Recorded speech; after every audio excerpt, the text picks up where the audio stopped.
Top quality और consistent performance के लिए सिर्फ सिल्वर पंप नाम याद रखना।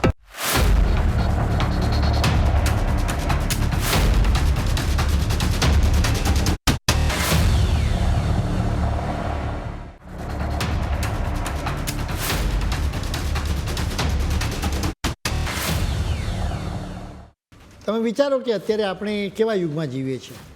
હવામાન કેવું રહેશે એ જાણવા, નવા સમાચારથી વાકેફ રહેવા, પરિવારજનો સાથે વાતચીત કરવા, ઓનલાઈન ભણવા, ગૂગલ મેપથી રસ્તો શોધવા કે ઇમરજન્સીમાં લોકેશન શેર કરવા, યુટ્યુબથી રેસીપી શીખવા કે રીલ્સથી થોડું હસી લેવા માટે આપણે સ્માર્ટફોનનો ઉપયોગ કરીએ છીએ. ખરેખર જીવનની દરેક નાની મોટી જરૂરિયાત સ્માર્ટફોનની સાથે જોડાયેલી છે. સ્માર્ટફોન વિના જિંદગીની કલ્પના કરવી અત્યારે મુશ્કેલ છે. સ્માર્ટફોન ખરેખર તો શિક્ષણ, જાણકારી, સુરક્ષા અને મનોરંજનનો એક નાનકડો દરવાજો છે.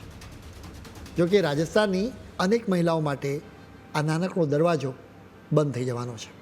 કેમ કે આ રાજ્યના જાલોર જિલ્લામાં પંચાયતે એક ફરમાન આપ્યું, જેના લીધે હવે 15 ગામની દીકરીઓ, પુત્રવધુઓ 26મી જાન્યુઆરીથી કેમેરાવાળા ફોનનો ઉપયોગ નહીં કરી શકે.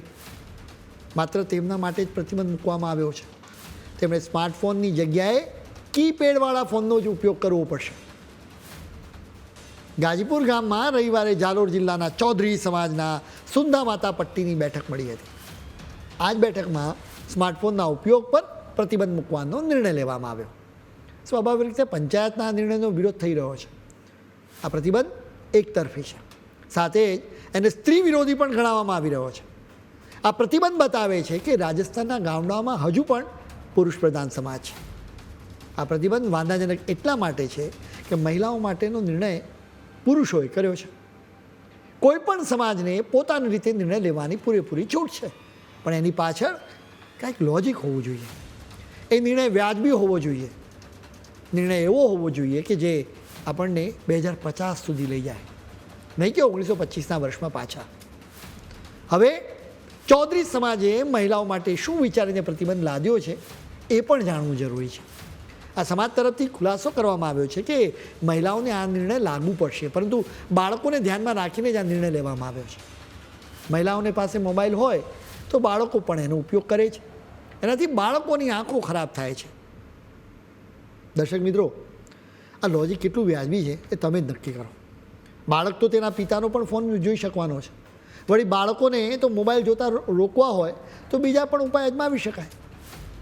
એટલું માની શકાય કે જો ગામની મહિલાઓ ગૃહિણી હોય એટલે તેમનો ફોન પણ મોટાભાગે ઘરે જ રહે, એટલે બાળકો ફોનનો ઉપયોગ કરે એવી સંભાવના પણ વધી જાય.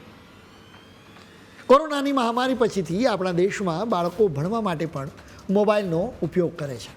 કેમ કે યુટ્યુબ પર અનેક શિક્ષકો મુશ્કેલ વિષયોને સરળતાથી સમજાવી રહ્યા છે. આ વાતને ધ્યાનમાં રાખીને આ સમાજે નિર્ણય કર્યો છે કે જો દીકરીઓ ઓનલાઈન ભણવા માગતી હોય તો તેમને છૂટ છે. તેઓ પોતાના ઘરમાં જ મોબાઈલથી ભણી શકશે. તેઓ ઘરની બહાર મોબાઈલ લઈ જઈને ભણી નહીં શકે.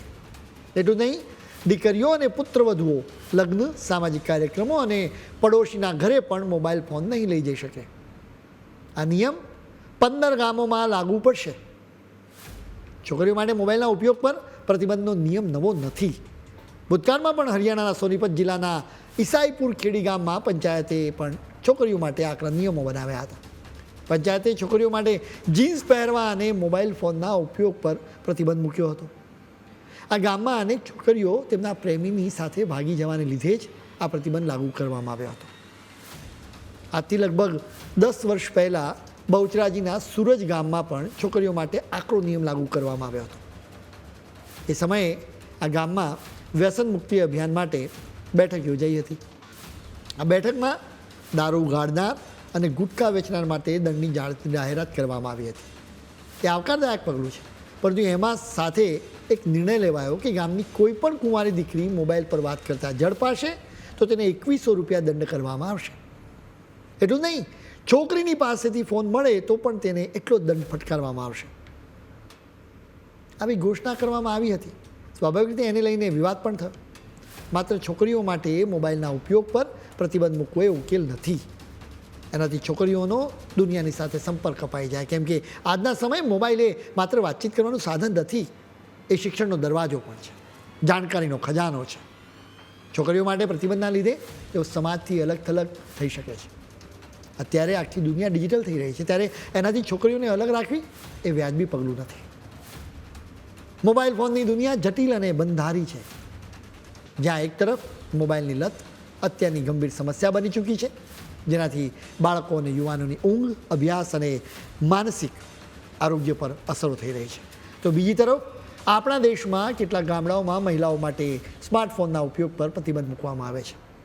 ખરો ઉકેલ સંતુલનમાં રહેલો છે. મોબાઈલ ફોન ન તો દુશ્મન છે કે ન તો મિત્ર.